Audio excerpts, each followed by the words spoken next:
সৈয়দনা ইব্রাহিম ওনার ছেলে ইসমাইলরে দেখতে গেলেন। ওই দিন বাড়িতে সৈয়দনা ইসমাইল বাড়িতে নাই, বনে গিয়েছে শিকার করার জন্য।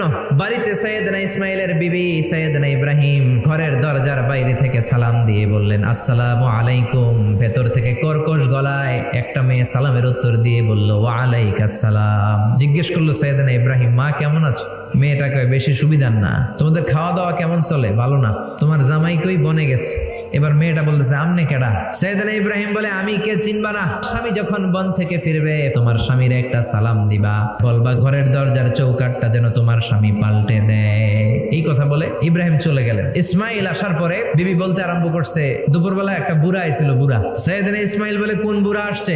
কি বলছে? বিবি বলে, আপনারে সালাম বলছে। ওয়ালাইকুমুস সালাম। আর কি বলেছে? আর বলছে ঘরের দরজার চৌকাট যেন আপনি পাল্টে ফেলেন। এই কথা বলার পরে সৈয়দনা ইসমাইল চিৎকার দিয়ে বলে, ও কি করলি তুই? নিজের কপাল পড়লি, নিজের কপালে নিজে কুড়াল মারলি।